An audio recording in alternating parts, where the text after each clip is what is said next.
You're listening to Talk Recovery, 12 o'clock show to 1 o'clock every Thursday. Thanks for listening. If you're just tuning into Facebook Live, welcome. You probably know what you're getting today because you've been paying attention and following us on Talk Recovery Facebook. And you've probably watched many of Facebook Lives in the studio for personal stories.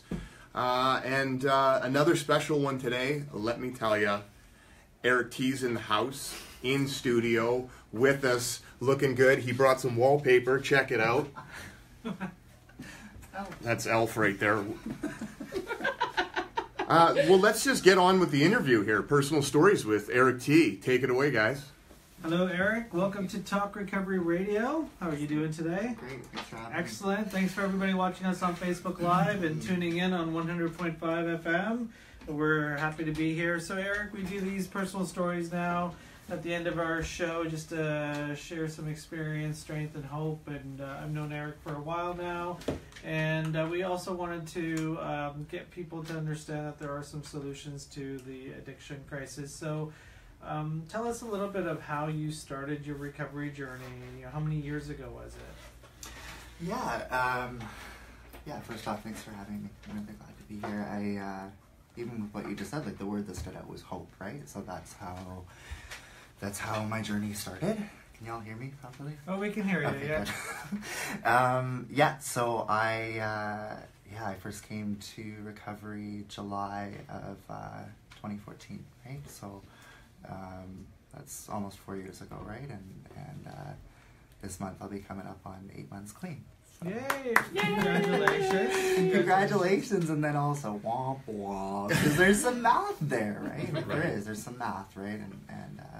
And so my journey has been it's been some zigging and some zagging, and I'm really proud to be in the seat that I'm in right now. So we just interviewed Dr. John Kelly from Harvard, and he was talking about your story on how people.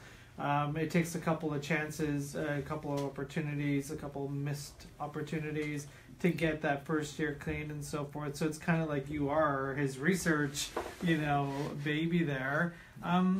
So what was it? Because so many people say, because you're in a 12-step program, and there's a lot of conversation about being ashamed when you relapse in 12-step programs, and there's a lot of conversation about not being part of or welcomed and so forth.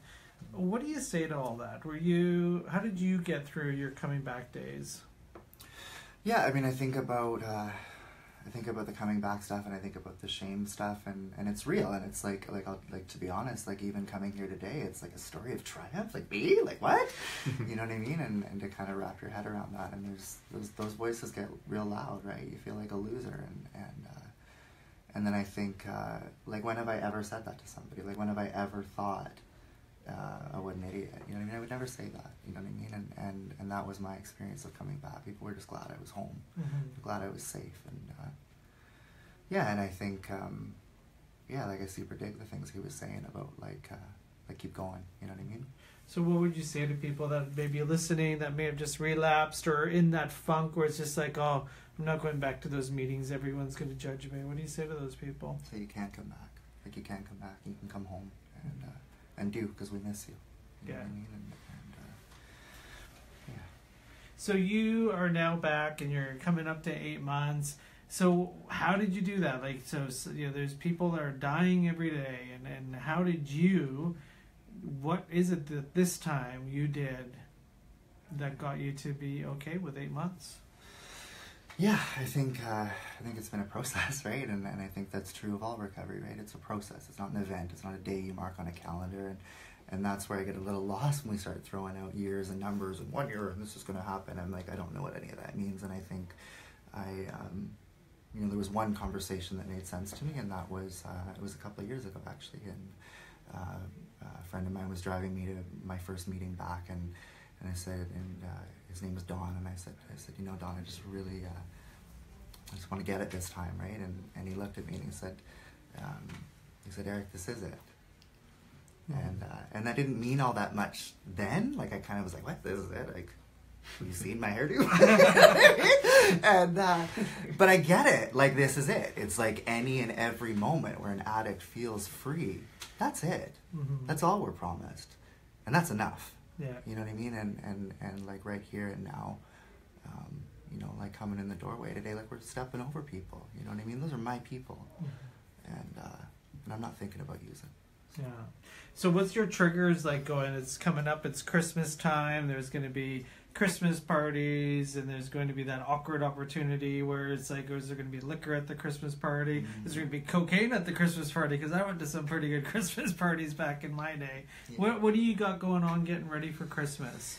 Yeah, I mean, Christmas is another one of many celebrations throughout the year, right? And I think, like, over the last 4 years, like, that's what it's been about. It's been about celebrating and being together, you know what I mean? And I think Christmas is a weird one, and I don't think it's an addiction recovery thing. I think it's just a world thing where, like, I don't know, like, we kind of do this thing where we live, like, our people, we live a day at a time, and then all of a sudden in December, it's like, we're going to live 25 days at a time, and then we wonder why we're all bonkers. You know? And so, yeah, so what is Christmas is going to look like? Family and friends and connection and food and laughers and... Yeah. Trying to think of, you know, with the overdose crisis that's going on, there's a lot of people that aren't going to be celebrating Christmas with us this year, and it's one of those conversations. It's like, what are we doing to help us get through the holiday season, knowing that some of our closest people aren't going to be at the Christmas dining room table? You know, I'm kind of just right now, and then I'd rather just not think about it. But I don't know if that's too healthy. So I'm just wondering what I know. You know all the people I know that have disappeared and passed away. So are you putting any of that into your holiday considerations? Yeah, I mean, I think when I think about that, I miss my friends, you know, and I think grief's a process, right? And there's no wrong or right way to go through it. And I think on my good days, I celebrate for them and with them, you know what I mean? And yeah. Yeah, what better way to carry on their legacy by helping a new person find what we're going to do, you know, and do recovery and so forth. So that's good.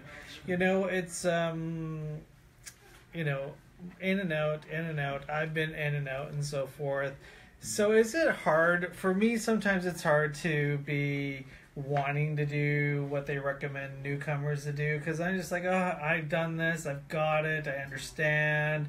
You know what, like that's just for people that are brand new. I'm not really brand new. So do you go through that at all, where it's kind of just like, I'm a senior recovering coming back guy?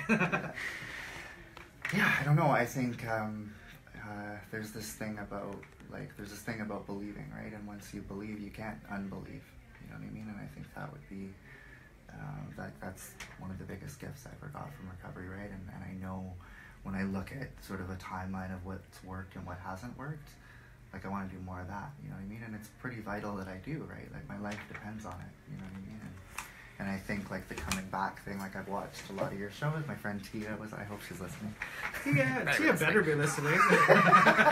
Right? And she's sitting here and she tells this story of like one time straight up. And I'm like, that's beautiful. It's amazing. Yeah. It's not my story. Yeah. You know what I mean? And my story is 3 times straight up. And it's fall down 7 times and stand up 8. And this is 8. You know what I mean? And I'm standing. And yeah, and I think that's the thing. It's like we can come back. You know what I mean? And we can rise. And we don't need to sit around in our dirty diapers. You know what I mean? Like, pick up a pen and start writing. Exactly, I mean? Yeah. Pick up a pen and start writing. And I'm glad that your mom's getting to celebrate Christmas again with, you know, smiles, not worries. Yeah. That's really good. Shout out to your mom, Denise. Hi, Denise. You better be watching, too. And so, you know, we started off the show with Dr. John Kelly and the science of recovery and so forth, and the Words Matter campaign, and you know, the proper language. What do you think of all that? Like, what do you think, coming from I hope I'm not outing you here, but as an out gay person, you know, double out. You know, we're out, we're gay, we're whatever, when the whole world was just like, you know, thinking we were stigmas and stuff. And so I come from a different place where it's just like, if you have a problem with my label, you change. I'm not changing my label. Like, you change. And like, I grew up in that world. It's just like, don't ever tell anyone to change their label or that their label is a stigma. Like, it's the worst thing you could do. And now there's this new language police out there of, you know, wannabe healthcare providers that are, you know, great people, and they're reading all this research, and so they're like, don't use the word addict, you're not a stigma. And it's like, you know, I go to meetings, like, don't tell me I'm a stigma. And I've been told to take my addict t-shirt off in certain settings because it kills people, actually, is what I was told. What do you think about all that? What do you think about words matter? Yeah, I think words do matter. I think words are powerful, right? And I think words of hope are really powerful, right? And I think, like, kind of seeing it from both sides and listening to what Dr. Kelly was saying, and I think what I heard is that, you know, more and more, like, we've known this forever, but more and more people are understanding that this is a health thing, right? That addicts are people, and they're yeah, and so that's what I heard, is sort of the transition. I think I actually had this, when I heard that was one of the topics today, I had a brand new guy call me that morning, and he was just kind of rattling on, and frankly I was just tired of listening to this rattle. So I said, hey, just give me a sec. What do you think of, what do you think when somebody's, you know, with the word addict? What do you think, right? And I'll tell you what he said. He said, I feel empowered. Nice. So exactly. I was going to wear my addict t-shirt today, but I didn't. But no, that it is. It's empowering. And there is a time where you are like, oh, this is such a bad thing. I remember the first time I ever came to terms with the idea. I was just like, no way am I one of those.